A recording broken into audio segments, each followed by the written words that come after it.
In this video, I'll be providing you with an overall guide on Ruan Mei, going over her strengths and weaknesses, her rotation, how to build her optimally with her best relics and substats, her best light cones, her best teams, and finally, her Eidolons.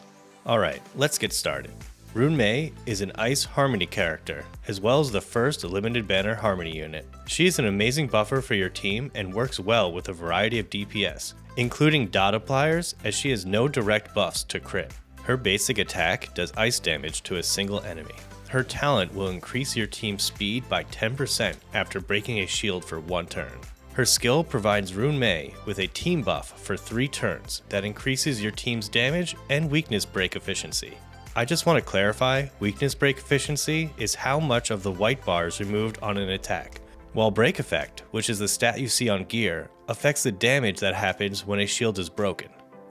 Her ultimate provides a field for 2 turns that increases your team's all-type resistance penetration and extends the duration of weakness break on enemies based on Ruan Mei's break effect, plus 10%, and dealing break damage equal to Ruan Mei's ice break damage.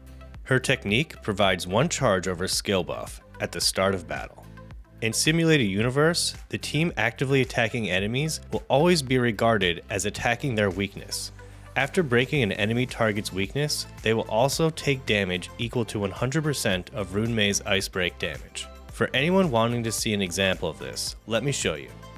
Here we are with 20 blessings in Simulated Universe. Let's use Ruan Mei's skill and attack this enemy with a fire type character. So even though this character is not weak to fire, it will act as if it is. And because we have a multiple of blessings stacked up, we will chunk down the shield as if it was hit 1 time for each blessing we have. This should break the shield, and if a shield is broken by this, it will then proc an extra damage attack equal to Ruan Mei's ice break damage. Ruan Mei's strengths are her team shield breaking effect buff. Again, this is how we reduce the white shield bar on enemies. Resistance penetration, DPS, and damage buffs. Her buffs affect the whole team, not just a single target, making her amazing for dual DPS teams. She is useful on all DPS, including dot units. Weakness break extension provides your team with extra survivability by having the enemy take 1 more turn before attacking. Ruan Mei's weakness. Her bonus break can kill steal. Units like Seal, who would normally attack again after a kill, may be negatively affected if she stole the kill. Limited light cone options, which I will get into more later on.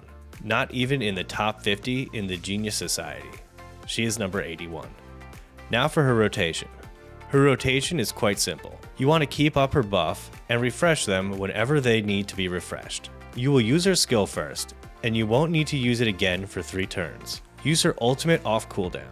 Usually, you'll be able to ultimate every 4 turns, providing you with a 50% uptime. But if you are able to buff her energy regeneration with other characters or light cones, you can manage a 3-turn ultimate rotation, leading to a 66% uptime on her ultimate. Time to build your Ruan Mei. First off, her trace priority will be ultimate equals skill equals talent greater than basic. For relic sets, we are going to want 2-piece messenger with 2-piece thieves. This will provide you with a speed buff, which will be very useful, as you are going to want your Ruan Mei to go first to ensure your DPS is buffed on their first attack, and the 2-piece thieves set providing break effect, which is Ruan Mei's best stat to build out for. Having a double 2-piece is ideal, as you only need 2 great pieces from each set. But if for some reason you have no good pieces for one of these sets, the second and third best sets to go for are 4-piece thieves followed by 4-piece messenger. Her planetary set will be Fleet of the Ageless because it provides your team with a nice passive attack buff. A close second would be Broken Keel, giving your team a crit damage buff. Note that this set is not good at all for dot teams, as dots don't crit. I will give a special mention to Panaconi, as it is your best set only if you're running with only ice DPS. There are 2 huge reasons we want break effect at 180%, or as close as we can to it. The first is because of our trace, Candle Lights on Still Waters. For every 10% break effect above 120, it provides a 6% team damage buff, up to 36%. The second is that the more break effect you have, the more your ultimate delays the enemy's actions. And at 180% break effect, You should delay enemies' actions by 100% after breaking their shield. I would suggest a defense or HP percent chest piece, speed boots, defense or HP percent sphere, break effect or energy regeneration rope. The break effect rope will surely help you get to the 180% breakpoint, but if you are able to get to 160 outside of combat, I would go with the regeneration rope. I say 160% because on top of all Ruan Mei's passive traces that improve your break effect, she has a major trace that provides your whole team with a 20% break effect buff while in combat, bringing her 160% to 180 in combat. Ruan Mei's best light cone is her signature light cone, Past Self and Mirror. This light cone is almost like having an additional harmony character, increasing your team's damage by 24% for 3 turns on a shield break, and providing a bonus skill point if the wearer's break effect is above 150%, which should be easy now with the bonus to the wearer's break effect by 60% on this cone. And on top of all of that, at the start of each wave, all allies regenerate 10 energy. Her second best light cone, and still an extremely strong one, is Memories of the Past. At S5, this light cone can achieve a 3-turn ultimate, along with also providing a very large amount of break effect. If you don't have this light cone at S5, then I would suggest using Shared Feelings on your Abundance character, if you are using one on your team that is. For every copy of Shared Feelings, you need one less copy of Memories of the Past to hit the 3-turn ultimate mark. If you are using her on a hyper carry Jingliu team, or if in the future there are other great ice DPS, you can use Planetary Rendezvous, which will increase your ice unit's damage.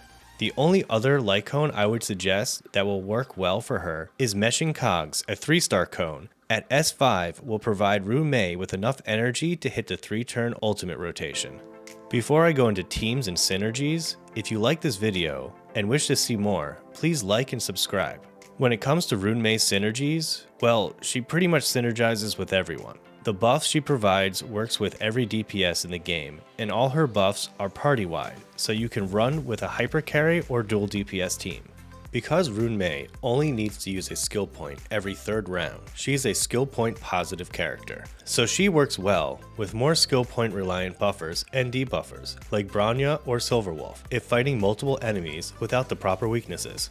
Her best sustain units will be Huohuo if you are just under the threshold to hit the 3-turn ultimate, or Fushuan, who prioritizes a crit buff, which seems like the only one buff Ruan Mei does not provide. Locha is always a solid pick, being that he is skill point positive and heals extremely well.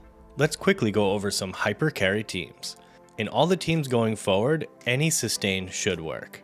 For a good ice DPS team, I would go with Jingliu with Bronya. And if you don't have a Bronya, Pela will also work really well. For a physical DPS team, I'd go with Argenti plus Tingyun. For lightning, I'd go with Jingyuan with a Bronya. For imaginary, I'd go with Eidolon with Tingyun or Yukong. For a dot DPS team, I'd go with Kafka and Sampo. Sampo might be replaced with Black Swan when she comes out. And for a dot team in particular, I would suggest going with Huohuo for the attack buff, and not to use Fushuan as she won't add any extra dot damage. Really, for hyper carry, she works with any DPS and your favorite second support. Her mono ice team consists of Jingliu, Pela, and Gepard. She even fits into mono quantum with Zila, Silverwolf, and Fushuan. And if you want to have an AoE break team, you can replace Zila with Shuyi. Here are some dual DPS teams. Blade with Jingliu or Topaz. Topaz with Jingyuan, Clara, and a skill point hungry unit like Argenti, QQ, or Eidolon. Look, if you have a Ruan Mei, you can fit her into any team you create, and she will work in some way. Alright, time for the final section of the guide, Eidolons. Her E1. While the ultimate's field is deployed, the damage dealt by all allies ignores 20% of the target's defense. This is a massive damage buff. And if you do have her at E1, getting her 3-round ultimate rotation is a priority at this point. Her E2 is another large team buff, where all allies increase their attack by 40% when dealing damage to enemies with weakness break. Her E3 provides buffs to the level of her ultimate and talent. Her E4, when an enemy target's weakness is broken, Ruan Mei's break effect increases by 100% for 3 turns. Her E5 provides buffs to the level of her skill and basic attack. Her E6 is ridiculous and can cause a 100% uptime for her ultimate by extending the duration by 1 turn, and her talent's break damage multiplier additionally increases to 200%. Okay, that's it for this video. I hope you enjoyed the guide and I wish you all luck on your 50/50s.